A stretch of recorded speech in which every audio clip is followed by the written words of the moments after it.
माई rich wife के chapter 2, उनके सपनों की लड़की। कार सड़क पर आराम से अस्पताल की ओर जा रही थी। मिस जियांगचिंग के मेयर और जियांगचिंग के चैम्बर ऑफ कॉमर्स आपको भोजन के लिए आमंत्रित करना चाहते हैं, यान रोंगजू के बगल में सचिव ने कहा। तुरंत यान रोंगजू अपने सामान्य अलग थलग रवैये पर लौट आए। उसने सख्त नजर से जवाब दिया, उन्हें नीचे कर दो। पहले किन यू को अस्पताल भेजो। सेक्रेटरी ने मुस्कुराते हुए कहा, मिस, क्या आप मुझे बता रही हैं कि आप इस इंसान के कचरे से शादी करने की योजना बना रही हैं? यह सुनकर यान रोंगजू ने उस पर पैनी नजर डाली। क्या आप मुझे सिखाने की कोशिश कर रहे हैं कि क्या करना है? यान रोंगजू ने टिप्पणी की। उसके चेहरे से रंग उड़ गया और उसने मानसिक रूप से खुद को गाल पर थप्पड़ मारा और कहा, माफ करना, मिस। मैंने बहुत ज्यादा बात की है। उसके बाद यान रोंगजू ने अपने हाथ से अपना मुंह दबाया और जोर से खांसने लगी। मिस, यह आपकी दवा लेने का समय है, सचिव ने जल्दी से याद दिलाया। ड्राइविंग जारी रखें। यान रोंगजू ने उसकी बातों पर कोई ध्यान नहीं दिया और बिना भाव के आज्ञा दी। यान रोंगजू के आदेश पर कार अस्पताल की ओर चल दी। हालांकि उस समय किन यू को लगा जैसे वो बेहोशी की हालत में सपना देख रहा था। सपने में उसने जहां भी देखा सब कुछ घोर काला था। freewebnovel.com द्वारा अद्यतन। एक आदमी को अंधेरे में भावहीन नजर से किन यू को घूरते हुए देखा जा सकता था। वह एक वीर कदकाठी और दबंग आभा वाला व्यक्ति था। वह एक भगवान की तरह था। उनके दर्शन मात्र से ही उनके मन में उनकी आराधना करने की प्रबल इच्छा जागृत हो जाती थी। यह जगह कहाँ है और आप कौन हैं? किन यू चिंता में हकलाया। वह आदमी किन यू की दिशा में मुड़ा और सीधे उसकी आंखों में देखा। यह सोचने के लिए कि मेरा बेटा इतना अक्षम आदमी बन जाएगा, आदमी ने अफसोस जताया। बेटा, वह किस बारे में बात कर रहा है? किन यू ने उन शब्दों को सुनकर अपने दिल में एक चुभने वाली सनसनी महसूस की। उसने अपने माता पिता को कभी नहीं देखा था, अपनी शुरुआती चेतना के बाद से ही नहीं। यह स्वाभाविक ही था कि वह पारिवारिक प्रेम का अनुभव करने के लिए तरसेगा। हालांकि किन यू अपने सामने खड़े व्यक्ति को नहीं पहचान सका, लेकिन वो एक अवर्णनीय संबंध महसूस कर सकता था। क्या आप मेरे पिता हैं? पिताजी, मैंने आपको बहुत याद किया है। किन यू ने अपने पिता को छूने की कोशिश करते हुए अपना हाथ बढ़ाया, लेकिन यह ठीक उस आदमी के आर पार हो गया। एक आदमी को 30 साल की उम्र में फलना फूलना चाहिए। अब मैं आपको अपना सारा ज्ञान दूंगा। यह तुम्हारी विरासत है, उस आदमी ने ठंडेपन से कहा। यदि आप किसी काम के नहीं हैं, तो मेरा मानना कि यान परिवार जीवन भर आपकी देखभाल करेगा। लेकिन मैं कभी आकर आपसे नहीं मिलूंगा। यदि आपके पास रीढ़ है, तो इस दुनिया में आपको कोई भी नहीं रोक सकता है। और मैं हमारी बैठक के लिए बहुत उत्सुक हूँ। उसके एकालाप के बाद किन यू के सामने का दृश्य बिखरने लगा। यह देखकर किन यू पागलों की तरह चिल्लाया, डैड, मत जाओ, पिताजी। फिर भी किन यू ने कुछ भी नहीं कहा, वह उसके सामने के दृश्य को गायब होने से नहीं रोक सका। दुखी होकर किन यू अपने घुटनों पर गिर गया और दर्द से सिसकने लगा। यहाँ तक अगर यह सिर्फ एक सपना था, तो वह अपने माता पिता को अन्य लोगों की तरह देखने की उम्मीद करता था, ताकि वह उनके साथ अपनी कठिनाइयों के बारे में शिकायत कर सके। लेकिन उसने जो कुछ भी किया, उसके सामने की दृष्टि शून्य में गिरती रही। जल्द ही विशाल यादों का एक संग्रह उनके दिमाग में भर गया, जो सभी उनके लिए अपरिचित थे। उनमें से डरे हुए चिकित्सा ज्ञान, साधना पद्धतियां, रहस्यवादी कलाएं और बहुत कुछ थे। ठीक उसी समय फिरोजा रंग की खिली ऊर्जा धीरे धीरे उसके तानतेन, वह स्थान जहां जीवन शक्ति स्थित है, में प्रवाहित हुई। इससे पहले कि वह कोई प्रतिक्रिया दे पाता, उसके होश उड़ गए। जब वह होश में आया, तो वह पहले से ही राजा के आकार के बिस्तर पर लेटा हुआ था। उसके सामने लंबे बालों और पतली टांगों वाली एक लड़की बैठी हुई दिख रही थी। आप अंत में जाग रहे हैं। यान रोंगजू ने किन यू की जांच की जैसे कि वो उसके आर पार देख सकती थी। इसके साथ किन यू जल्दी से उठ गया और घबराहट में हकलाया, तुम कौन हो? यान रोंगजू इतनी जल्दी अपनी पहचान का खुलासा नहीं करना चाहती थी, इसलिए उसने जवाब दिया, मैं रोंगजू हूँ। मैंने देखा कि आप फुटपाथ पर बेहोश हो गए हैं, इसलिए मैंने आपको फुसफुसाते हुए बचाया। हालांकि कितना अजीब है, डॉक्टर ने कहा कि आपके साथ कुछ भी गलत नहीं है।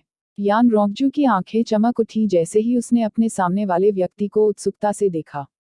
किन यू थोड़ा भौचक्का हो गया और बड़बड़ाया, तो यह सिर्फ एक सपना नहीं था। अपनी आंखें बंद करके किन यू सोचने लगा। जैसा कि अपेक्षित था, स्मृति अभी भी अक्षुण्ण थी, और ऐसा लग रहा था कि यह उसके साथ विलीन हो रही है।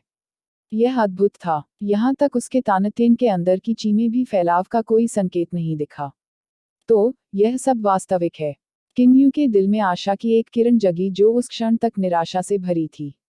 डरा हुआ मेडिकल स्क्रॉल और खेती के तरीके ऐसी चीजें थीं जो उसकी वर्तमान दयनीय स्थिति को बदल सकती थी। मैंने आपको बचाया, फिर भी आप अपना आभार व्यक्त नहीं करते। तुम्हारे संस्कार कहाँ हैं? यान रोंगजू ने अपनी आंखें घुमाते हुए टिप्पणी की। उस पर किन्यू ने अपना संयम वापस पा लिया और अपने पैरों पर कूद गया। यान रोंगजू को अपना सिर झुकाते हुए उसने अजीब तरह से कहा, मिस रोंगजू, मुझे बचाने के लिए धन्यवाद। किन्यू के अनाड़ी तरीके को देखकर यान रोंगजू की हंसी फूट पड़ी।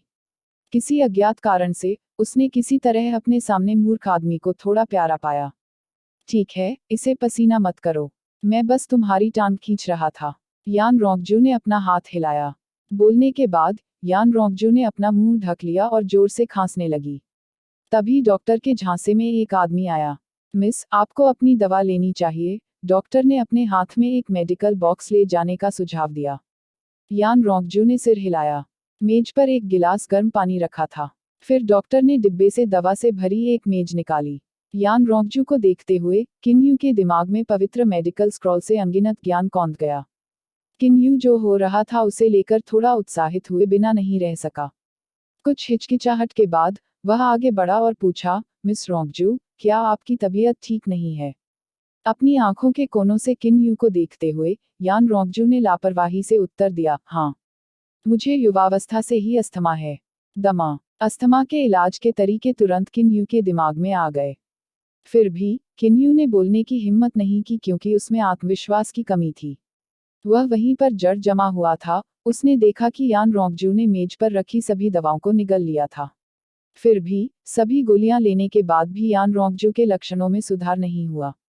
यह देखकर किन्यू ने हिम्मत जुटाने के लिए एक गहरी सांस ली। फिर उसने एक कदम आगे बढ़ाया और बोला, मिस रोंगजू, क्या आप कृपया मुझे मदद करने की कोशिश करने देंगी?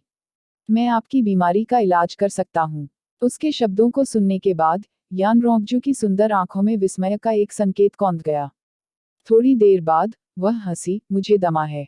यह लाइलाज है। मुझे यह मत बताओ कि तुम इतनी सरल बात भी नहीं समझ सकते। किन्यू ने तुरंत स्पष्ट किया, मुझे नहीं पता कि तुम्हें कैसे समझाऊं, लेकिन मैं अब भी इसे आजमाना चाहता हूँ। शायद यह काम करे। यह सुनकर यान रोंगजू की भौहें आपस में चिपक गईं।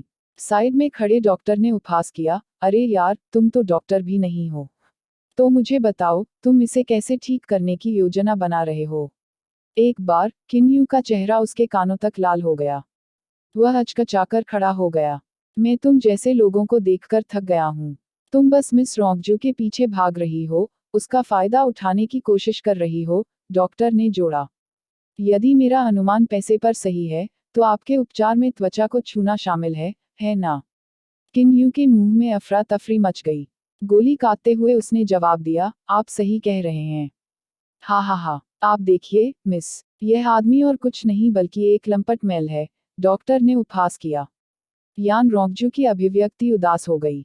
किन्यू को घूरते हुए उसने चेतावनी दी, क्या आप जानते हैं कि मेरा फायदा उठाने के क्या परिणाम होंगे? किन्यू ने जल्दी से समझाया, नहीं, ऐसा नहीं है। मैं तुम्हारा फायदा उठाने की कोशिश नहीं कर रहा था। मैं वास्तव में तुम्हारी बीमारी का इलाज कर सकता हूँ। वाकई, हम्फ, आप हास्यास्पद शब्द बोल रहे हैं, डॉक्टर ने निंदा की। अस्थमा भले ही कोई गंभीर बीमारी न हो, लेकिन यह हमेशा एक पुरानी स्थिति रही है। इसका पूरी तरह से इलाज करने का कोई तरीका नहीं है। यह सामान्य ज्ञान है। मिस, मेरा सुझाव है कि हम उसका हाथ काट दें और उसे खिड़की से बाहर फेंक दें। डॉक्टर ने जारी रखा। यान रोंगजू शांत रही और उसने किन्यू को बड़ा किया। कोई नहीं जानता था कि वह क्या सोच रही थी। मैं आपको एक मौका देने को तैयार हूँ, यान रोंगजू ने कुछ देर बाद कहा। लेकिन अगर यह काम नहीं करता है, तो चीजें आपके लिए बदसूरत हो जाएंगी, यान रोंगजू ने पलक झपकते जोड़ा।